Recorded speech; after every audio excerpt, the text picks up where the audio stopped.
Thanks, Alice. Hello, everybody. Thank you for joining me today. And I'll be talking for about 30 minutes, and then we've got about 30 minutes Q&A at the end of it. So it's going to be a fairly quick run through what we're doing at the Art of Sustainability. But just to give you a little bit of background about myself first. 35 years in the corporate environment, a lot about doing project management. 2012 decided to move into the realm of sustainability, which was becoming very key in that area at the time. Meant retraining into sustainability, and it's taken me on a whole new journey. But basically, that's a bit of background about myself. And my particular area of interest is in behavioral change. Systems change is well and good, but it's human beings that are going to make the difference, and it's human beings that have to change, and especially our relationship with the natural world. It's very important from my perspective, my perception, that we rebuild our relationship with the natural world and move away from the idea of separation, the old idea that the nature is some brute resource for our purpose, towards one of a new relationship of interconnection and interdependency, and bringing that into our thinking and into our daily activity, and in how we go about our lives. So that's a little bit about me. A little bit about just bear with me, technology being technology. A little bit about where I'm based, which is at the Wye Valley Sculpture Garden in Tynton in Wales. The garden has a very long story of sustainability going back to the 1950s. 2018, we won a Sustainable Places award from the Sustainability Academy. So very much part of what the Art of Sustainability is about. In fact, we're an educational outreach from the Wye Valley Sculpture Garden, so that's a very important part of the story that we belong to. So just touch upon Art of Sustainability. Now this, you'll probably see that this graph, this logo is dissolving into the environment. This is for two purposes. One, it's to stop me talking too long, and the second one is that it's just a memoir that everything finds its way into the environment. Even this logo finds its way back into the environment. But essentially, if you want more information about what we're doing, you can go to the artofsustainability.co website, and on there you'll see what we're doing. But effectively, we're focusing on the academic area. We do corporate and self. My particular area is around self, around behavioral change, using meditation and mindfulness approaches towards trying to change in terms of our relationship with the natural world. But that's something you can look at on the website.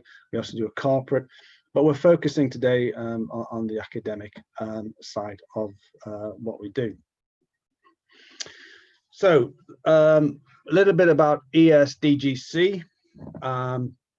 Effectively, in about 2017, Dr. Ron Johnson came to one of our events, and myself and Ron have been collaborating since within our separate areas, but in our common areas as well in terms of collaboration. One of the areas Ron works in is with UNESCO, and they've been looking at how do you embed sustainability into the curriculum, through my collaboration with them, I've taken on board some of these ideas. Essentially, the focus was on embedding. This was for Ron, on textbooks. How do you embed ESD into textbooks? Largely because many people would teach from the textbook. Many parts of the world, the textbook is the curriculum, and many parts of the world don't have access to power or internet. But textbooks are still very much part of how to deliver education. So for the last couple of years, we've run workshops basically showcasing our work and research and development in ESDGC. My particular training or involvement in the ESDGC came from my training with Gaia Education, who are UNESCO Global Action Partners on ESD. So although we've got different focuses, we are working within the context of ESDGC. If you want to know more about ESDGC or embedding or any of those parts, then you can go to the website. I put at the top there. I'm not going to go too much into that, because as I say, that we can do. If you want to look into more background, you can. But I'm presuming a lot of you who are on this call are familiar with the ESDGC already, or have an understanding enough. So I'm going to focus in really on my take in terms of the ESDGC and how I've taken that and delivered it in terms of experiential based approaches to sustainability. So these are two sections taken from the guide, Embedding Sustainability. Essentially, there's the criteria and there's the pedagogy, which are the two key areas that I've picked up and developed on. So essentially, in terms of topics, it has to be meaningful and significant, i.e. relevant to the person's life, issue-based. I'll come back to that. I have a few issues with the issue-based, but that's we'll go with that for the moment. Linked to one or more of the SDGs. We're looking to encourage, to investigate and discuss the interconnection between the local, national and global issues. Address fundamental challenges, which I think we're all very familiar with, and be conducive to fostering selected ESD competencies. Invite a change of perspective. So, disrupt thinking, open ideas up, use the imagination, basically challenge held prejudices and held ideas, and just essentially disrupt and think within terms of ESDGC. So the next bit is around the pedagogy, and one of the key things for me is it's focused on learners, as we said before. So the learner's experience, and this is I do through constructive learning theories or experiential based approaches. So essentially, it's not simply a case of knowledge transfer. What I'm trying to do, or what I believe ESDGC is trying to do, is to create a lived experience. We want people to feel a difference. We want people to feel a change. Not just simply a case of, okay, I now understand this and I'm going to apply it. We need a profound change in our relationship with the natural world. We need to understand that interconnection and interdependency. We need to, so in essence, what's happening here is, and this is something I should have picked on before, is that the approach within embedding is not to add on to the curriculum. The curriculum is busy enough, and you're all busy enough. You don't need more work.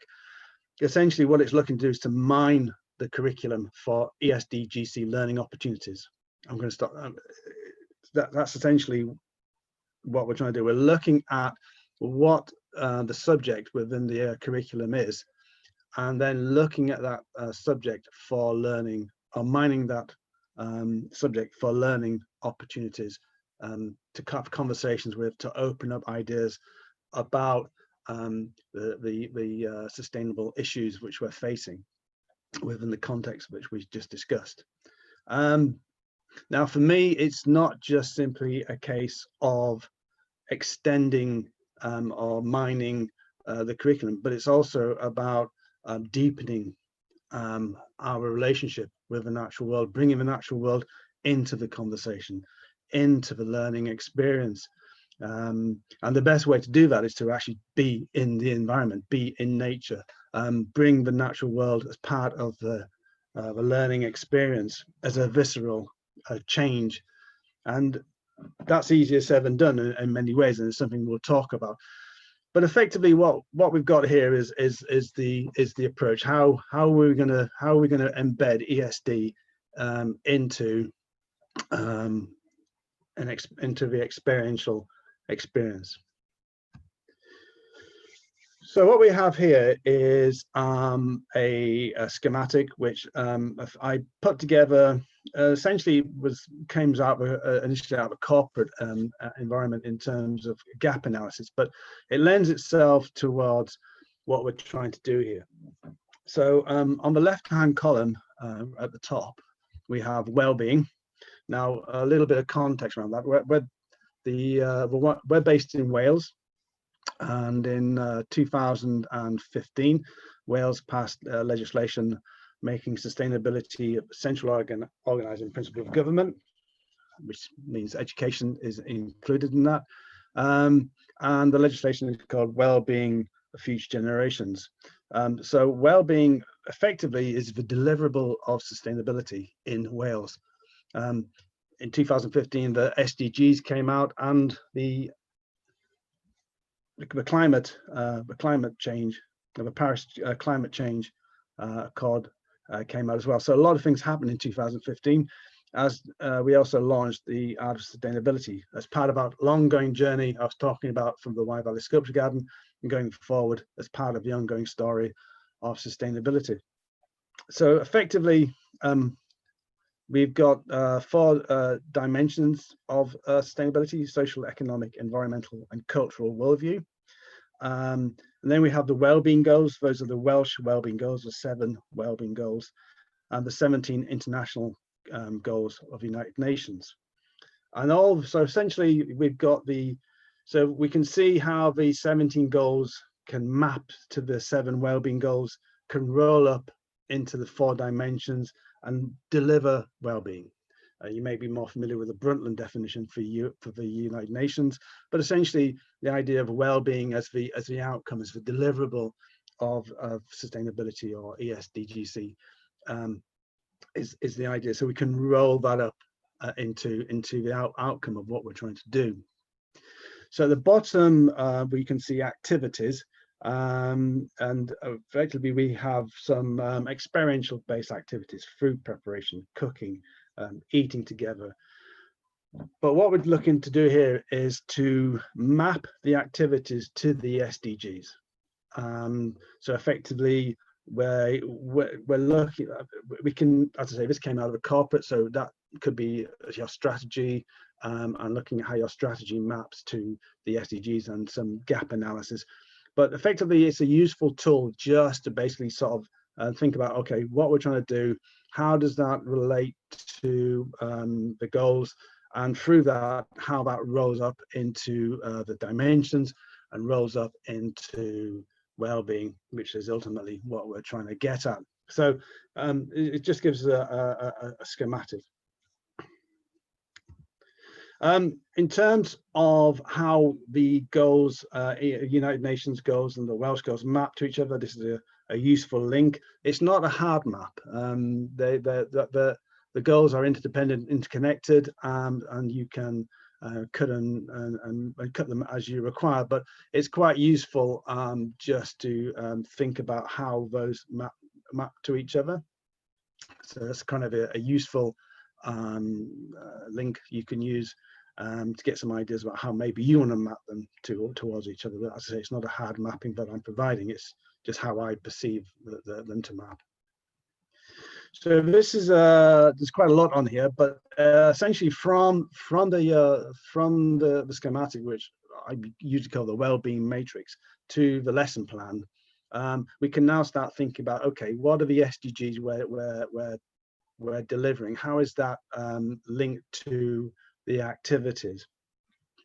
And then from that, we can look for crossovers, opportunities to talk about or investigate the SDGs or anything to do with local, global, or questions around sustainability. So this particular lesson plan is from biology. Now, I'm not pretending to be a biologist or along those lines. It's something I collaborated on. So you might look at it and think, well, I'm not entirely sure about that. But essentially, it's just the idea of getting across. We're trying to get across it. So effectively, what we're trying to do is look at crossovers, opportunities. So within photosynthesis, respiration, transpiration, we're looking at how we can effectively deliver on the subject and invoke a conversation around sustainability. And on this particular one, we're looking at a crossover, which is reduce, reuse, recycle. And on this particular exercise, what we do is we do a cooking activity. Within that, we can look at carbon cycles. We can look at how nature is cyclical. We can talk about the impacts of poverty and cooking. How do people make their food without it being shrink wrapped? There's all kinds of opportunities there to have that kind of conversation. In this particular one, we use tinfoil on a potato, and they eat the potato, and then we give them the tinfoil, and we say, okay, what are you going to do with the tinfoil? You've introduced this linear concept into the circular design. Where's it going to go? And the actual physical act of holding something that they've utilized and enjoyed, all of a sudden brings it into sharp relief. And how has this been designed? Has anybody thought about this? Are we simply trying to mitigate it? So within the context of learning, and we've actually introduced an opportunity to invoke ideas and a visceral change. It's quite interesting to see how people actually physically react to the fact they've got something in their hand which they've been party to,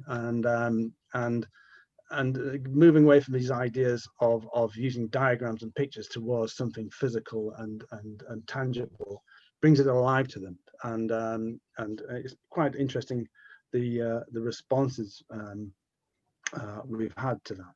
Steve, sorry to interrupt. Somebody's asking if it's possible to make the text slightly bigger. I'm not sure if that is possible on your end, or maybe you'd be happy to share a version. I believe it. Sorry, I believe this is going to go out on video, so maybe when you get it, you can just enlarge it. Yep, we can give it a go. Okay, thanks, Steve. Yeah, apologies to everybody about that. It was quite a lot on that, but hopefully my explanation gives you some context for that. It's always tricky with words, but moving on. So going back to research. So in terms of behavior change, one of the questions for me is around how do we measure change?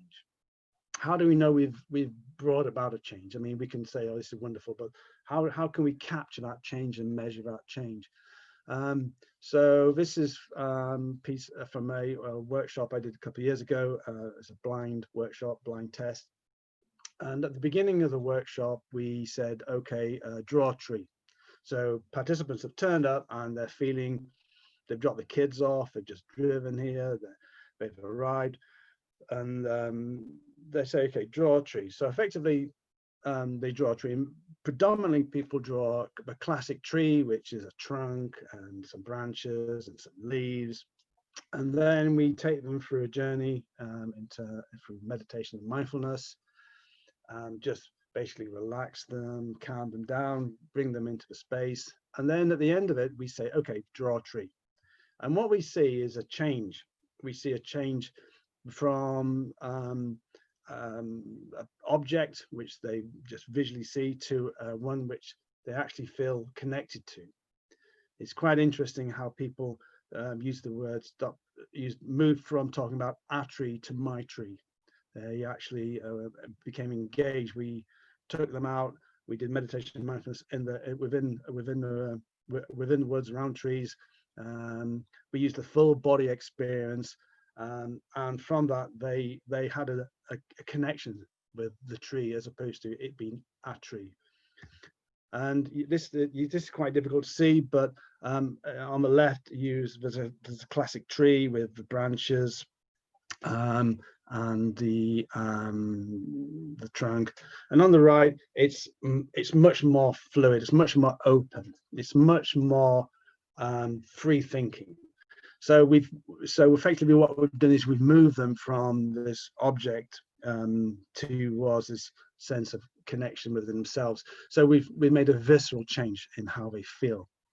Now, if anybody's interested in the research that I'm doing around this, predominantly it's under self through the Wellness of Being program. I won't go into that too much, but if anybody would be interested in getting involved with that kind of research, I'm happy to talk about that some more. But it's just looking at how do we measure change? How do we measure the change? If we are talking about delivering on well-being, how do we know we've delivered well-being? That's very much from a qualitative change as opposed to a quantitative change. How do we get that qualitative change in well-being? So this is one of the things I'm looking at in terms of using arts-based research as a way to measure change in terms of our connection with the natural world.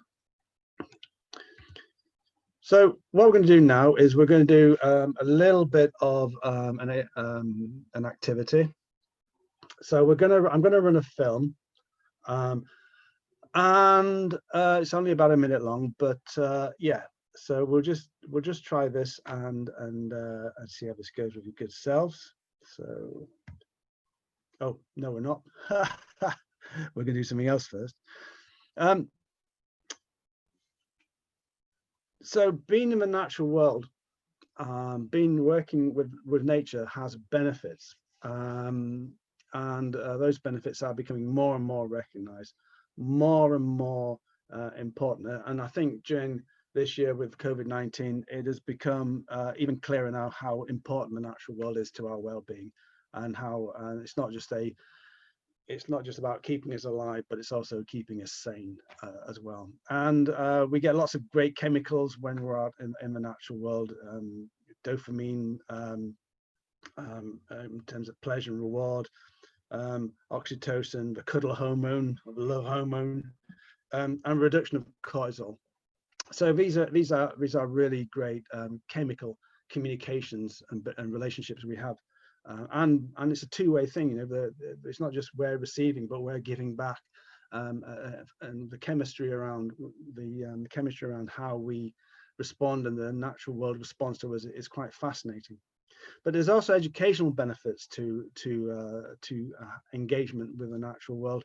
The brain activity moves from amygdala and our flight or fright into the hippocampus, where learning and memory reside. So it helps with learning and with engaging in imagining, especially imagining the future, which is very much part of the brain we want to move into. So we're trying to move away from that problem solving, which is one of the areas I talked about earlier on, towards potential thinking. What is the potential? Opening up, thinking beyond, thinking wider, that systems thinking. So working in natural environments has that, but it's not always possible to be to get to a natural environment. It's for one reason or another.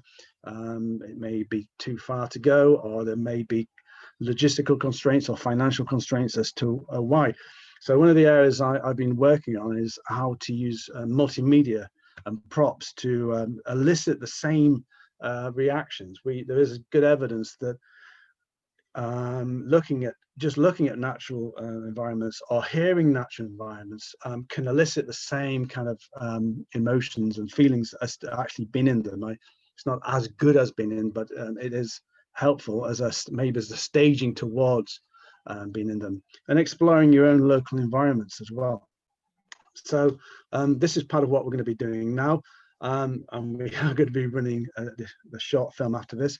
But yeah, so how can we elicit the same sort of feelings as being in the natural environment when we're actually not there, where we're actually using the video? So we'll run the short video, and then I'll ask a question at the end of it.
So how do we feel after watching that video? Usually the feeling that comes back is a little bit more relaxed. We enjoy that. Some people, it can be a bit tricky because it's not everybody's comfortable with woodlands, and not everybody's comfortable with nature. This is important. Some people may not feel relaxed, but what it's doing is that it is using video and film as a way of trying to elicit a sense of connecting with the natural world. But it's also could be used as a way of asking questions about sustainability, about ESDGC. So if we are talking about delivering well-being, how do we know what well-being feels like, especially in a world where we're completely stressed all the time? How does that feel? How do we find a baseline of what well-being is? So using ideas like this, we can at least feel what well-being feels like, and then we can use the same sort of techniques to elicit questions around ESDGC. So I'll run another short video, similar sort of format.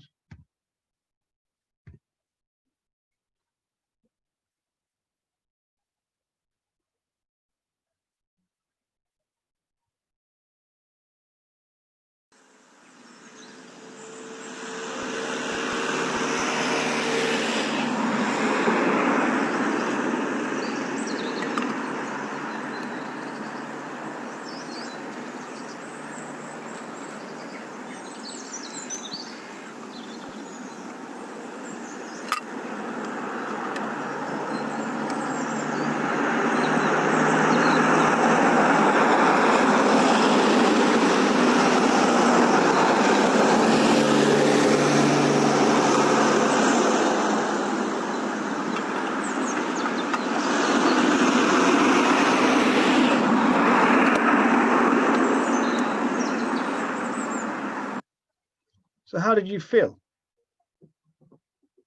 Maybe you felt less relaxed than you did on the first one, but it's the same sort of video in terms of where we're using film and video as a way of presenting you with a beautiful, relaxing scene. But we've introduced some human activity, mainly transportation. So there's an interesting question there in terms of what do we want from our transportation? If we felt relaxed before and now we don't feel relaxed, how has transportation, or how has that human activity changed that feeling?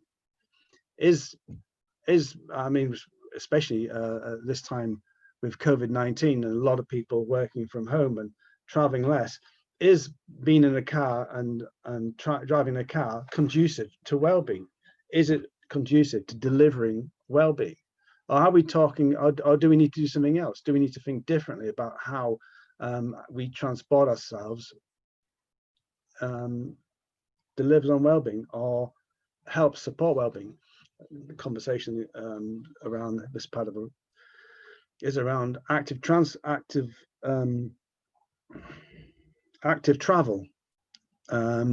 So essentially, if we are trying to get to that sense of well-being, there's an opportunity there to have a conversation about what do we want in terms of transportation, travel, and how is it moving us away from that feeling of well-being perhaps we had on the first video. So essentially what we're doing is we're encouraging conversation and a change around how we design our technology to deliver not only its ability to move us around, but how we get well-being, but also behavioral type questions in terms of what do we want? Do we want to finish work and go for a walk? But there's also social. I go for maybe walk the dog after day's walk, but there's also social things. We actually want to physically come together and be together. These open up conversations within ESDGC, and yeah, so hopefully that's showing you how we're basically taking the ideas, the idea of it, and building that up into a package and delivering that and opening up those kind of conversations. So where are we at? Okay. So apologies if this is again too small. We can go through this perhaps in Q&A and in a bit more detail. So last year, I started doing some collaboration with Cardiff University Business School.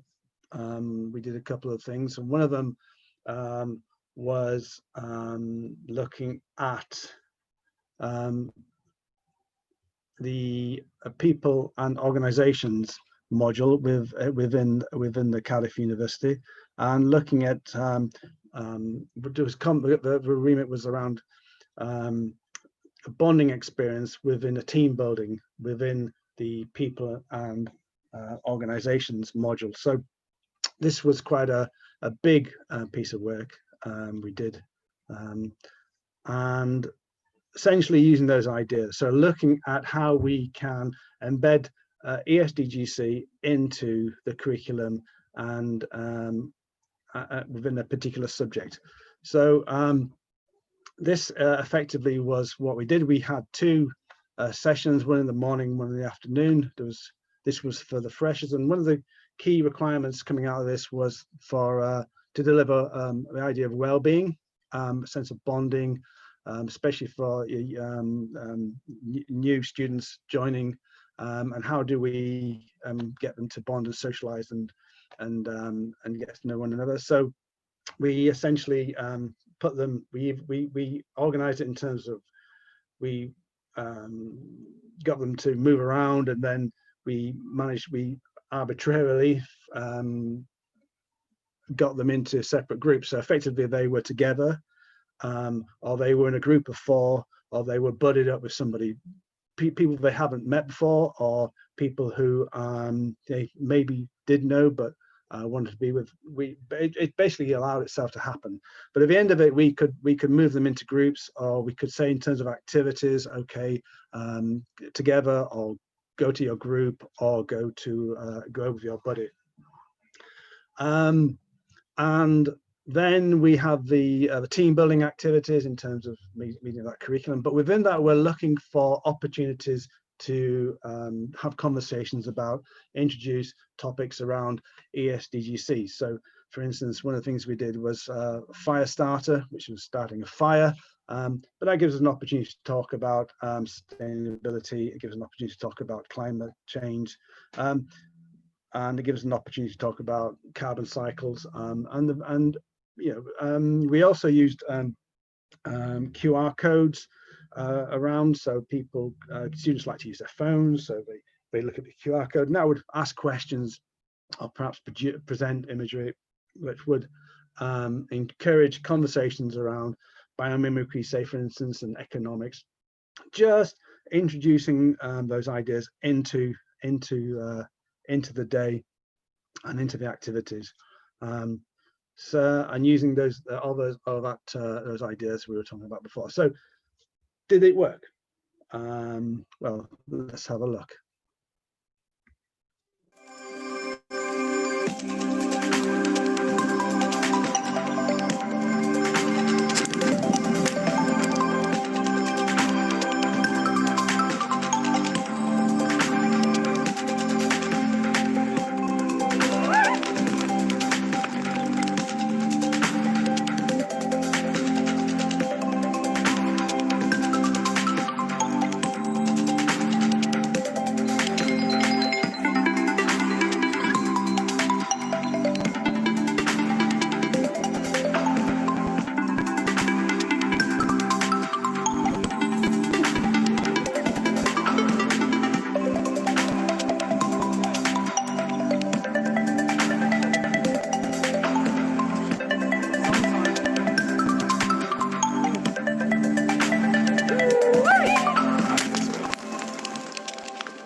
So yes, I think the feedback was it did.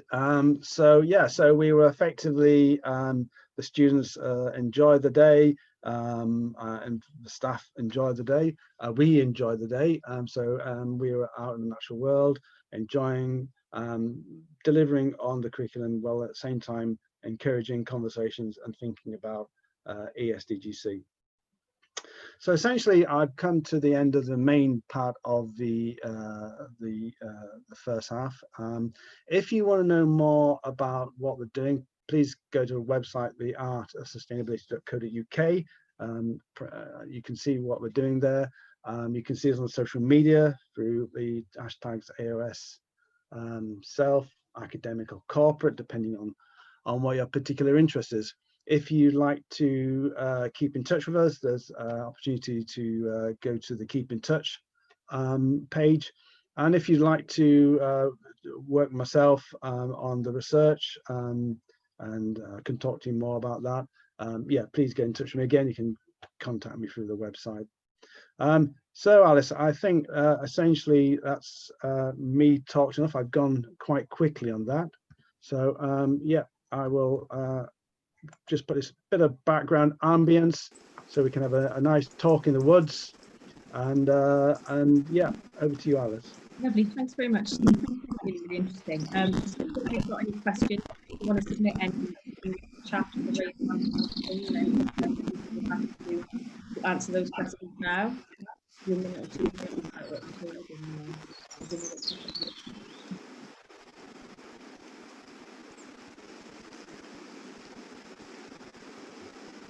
Okay, great. We've got a question from Esther that says, thanks so much for the presentation, Steve. I wonder what our views are on foreign school initiatives. Are they aligned with what you're doing? Sorry, Alice, it's a bit scratchy, the line, so I didn't quite hear what you said. No problem, I'll do that. Thank you very much for the presentation, Steve. I wondered what our views are on forest schools, or sorry, your views are on forest school initiatives. Are they aligned with what you were doing too? Thank you very much. They are forest schools. Essentially, I'm a forest school leader, and the activities you're seeing are forest schools. I don't deliver forest schools. Basically, after I finished with the Garage Education program, I trained in forest schools, primarily as a way of taking those ideas and using and delivering them in terms of ESDGC, in terms of embedding sustainability into those. So yeah, forest schools, absolutely. But I don't deliver.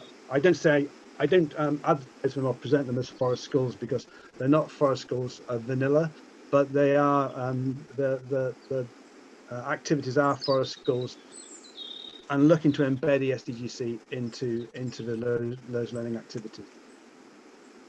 Thanks, Steve. There's another question from Sally that says, thank you so much, Steve. How do you, oops, sorry, right, jumped to another question, so go back to that.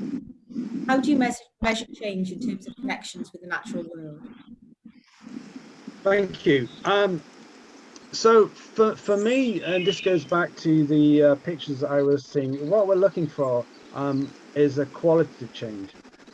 So in terms of when we get people turn up, usually they're very much usually stressed by when they turn up. So what we're trying to do is to get them into the place and relax.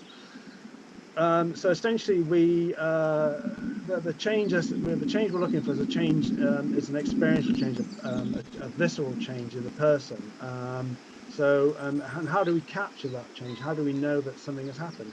So, say for instance, we can set up exercises. So, at the beginning of the day, we'll say, draw a picture of what well-being looks like, or draw a picture of a tree, and you don't have to be an artist. We've done lots of people. There are lots of different ways that people can express this, but essentially, because I kind of focus on the qualitative change, where the arts-based approach to trying to measure that is quite useful. So to express that somehow, and then at the end of the day, getting them to repeat that exercise. You see a change in how they are presenting, how they feel, and how they and what sense of well-being they've experienced. So, yeah, arts-based approaches are kind of very good ways to demonstrate visceral emotional changes in terms of qualitative changes. So that's kind of what I hope that answered the question. Thank you very much, Steve. I'll put the next question to you, and then we've got a question from Sean that says, what helps people understand helplessness when they feel that sustainability is overwhelmingly insurmountable to them, especially when governments do not keep their promises? Thank you. Yeah, it is easy to fall into the big picture very quickly, and try to solve the world's problems. Where what we're trying to do here is not deal with the big picture. Effectively, what we're trying to do is make people feel a sense of connection with the natural world, and effectively just bring them into that space. So, and talk about specific things about their life, and what is relevant to me. It goes back to this thing about it has to be relevant to the learner, and it has to be learner centric. But what we're not trying to do is try go for the big picture in terms of climate change. How do we deal with climate change? It's a question of, well, what can we do in terms of our own personal behaviour and our own personal lives, and what's important to us, and having a conversation around that. But yeah, it has. So it's not, going back to things like the videos. It's not just a case of saying how do you feel, because that's just gonna leave you in a position whereby you're dealing with quite difficult emotional feelings. What we're about is ESDGC. We're about looking for learning opportunities about how to talk about these things, and how to handle the emotional stress and concerns, but in a way that if we are feeling that we're engaged in a positive change, where sustainability being a positive program of change, and the idea that we're not alone, and there are lots of very good people out there doing lots of very good work, and we can be a part of that positive program for change. That basically reframes the conversation away from, there's lots of terrible things happening out there, and the stress towards when we're saying, but there is a positive program of change, and that program of change is the sustainability, and there are lots of good people doing lots of good things, and we are part of that right now, and we can make our contribution, be it small or however large, but there is another way, and that way is through sustainability and through education sustainability. So it gives them a better framework to think about the challenges in a positive way, rather than the tend to be negative problem solved way.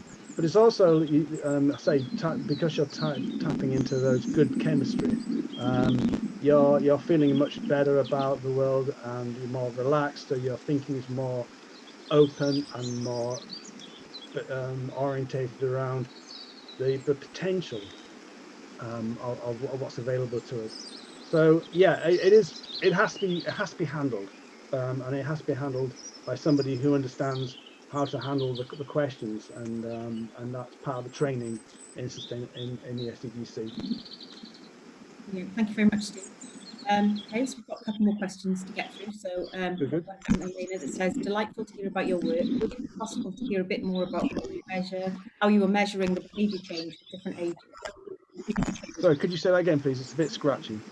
Delightful to hear about your work. Would it be possible to hear a bit more about how you were measuring the behaviour change with different ages? Measuring, sorry, I'm just going to put this on pause. I'm just wondering if this is measuring the what, sorry? Measuring the behaviour change with different ages.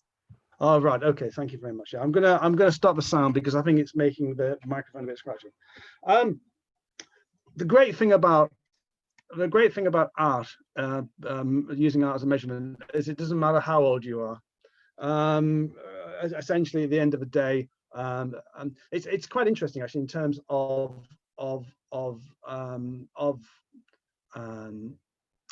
engagement between children and adults. Children, young people, young children will just play for the sheer joy of playing. They'll just get involved and just have fun, and they'll play. And so it's not hard getting them to draw some pictures about how they feel or what they imagine a tree to be, or even getting mucky and messy. What I found with adults is adults need to understand why they're playing or why they're doing what they're doing. So giving them, what I found is giving them explanations as to why they're doing what they're doing. So for instance, talking about the chemistry, explaining how the brain works, explaining why we're doing what we're doing, gets them to engage a lot more in producing an arts-based output than if we just said draw a picture. Tends to be resistance from adults, but once you tend to say, okay, this is what we're doing, this is why we're doing it, this is why we're engaging, they tend to engage much more because they understand why they're doing it. So essentially producing, getting as with all qualitative-based measurement, it's quite difficult to get a nice tidy end point like a number. It's more interpretive, but that's where the arts-based research comes into, and that's an area which I was talking to you about early on in terms of how, first of all, you have to get at the data. How do you get at the data? So in terms of the research that I'm doing is using phenomenological method to through meditation and mindfulness to get people into a relaxed state, and then using arts-based research as a way of capturing that data. And then you're looking at how do you measure that data? How do you measure that qualitative change? Well, there are lots of research methods around how you can measure that change. But I mean, that's where the research that I'm looking to get involved in and work on more is really important, to just try to stay with the qualitative, because I've seen lots of things where you've taken a qualitative and then you changed it into a quantitative, so you end up with a number or something, or a percentage or statistic. But in a way, what we've done is we've moved away from the very thing we're trying to get at. So how do we stay with the qualitative? And I think there's a lot of challenges and a lot of work that needs to go into how do we stay with the qualitative and measure the qualitative. And like I say, that's kind of the research that I'm involved in. And I did a presentation a couple of years ago to TSNet, Liverpool Hope University. If you go to the website, artofsustainability.co.uk, go to academic and publications, articles, publications, you can see the published paper in there. And you can read about some of the stuff that I've been doing on that front. But it is about moving from that to a piece of research which has got it's more rigorous than the work we're doing before, which is kind of interesting in terms of the pictures I showed you. So there's something interesting going on there, but we need to put some more rigor around that and tougher and get some better research off of that. So if anybody out there is interested or has funding or would like to engage there, please contact me. But yeah, I hope that was a long-winded answer to your very short question. Thanks very much, Steve. That's great. So Sean, who asked you the question about learned helplessness, has said he'd be happy to talk to you and others more about ESDGC so that we could talk about collaboration on some research, and he's given me his email address. So I'll forward that on to Steve, and if anyone else is interested in discussing that as well with Sean, drop me an email and let me know, and I can share those contact details. We've got another couple of questions in about 10 more minutes, so we should good. Time it perfectly. A question from Nicole that says, is this approach suitable for a corporate setting, perhaps to support CSR? And if so, how does it change, if at all, compared to engaging with students? Absolutely, 100%. As I said, Nicole, I come from a corporate environment. And one of the reasons I engage with this approach is because the company I was working for was very keen on sustainability. I had this interesting thing whereby I was in a corporate environment hearing about sustainability, and then I belonged to this enterprise, 80-year enterprise in sustainable living, and I found it very confusing, and it's taken me a couple of years to figure it out. One of the things for me is that I sat in rooms, meeting rooms, talking about sustainability, bored out of my head, wondering what this had to do with what my everyday work had to do with anything whatsoever. Completely disconnected. Essentially, we were shown diagrams and lots of words. There was no connection. There was no sense of a relationship with the natural world. There was no care, and it's not that the people weren't caring. It's just that the inclination within the corporate world is to say, okay, how can we do what we do sustainably and stick sustainably onto what we do, instead of looking at how do you embed sustainability into every part of what you do. In the same way, in terms of the curriculum, how do you embed sustainability into every part of the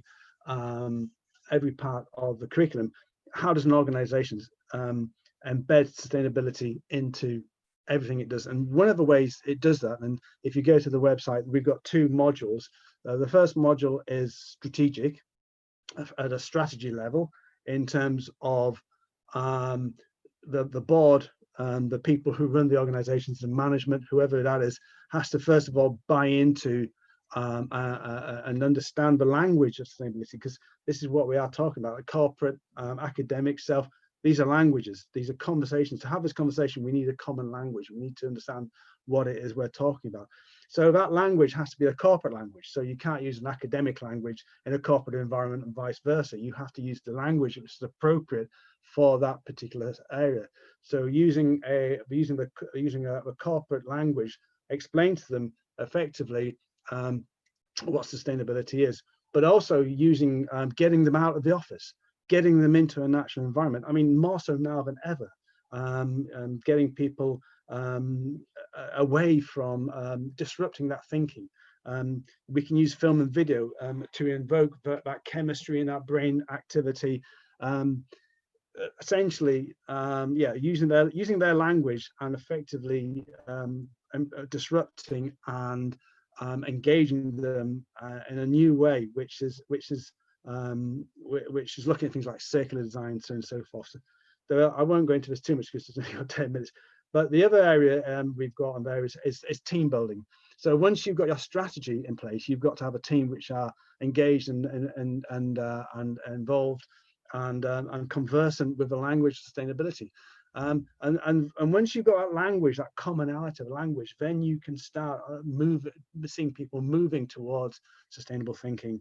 So absolutely, these ideas, embedding, as I said, the matrix, you can use that for strategy in terms of looking at gap analysis between what your strategy is and how that strategy aligns to particular SDGs and how that's delivering on well-being.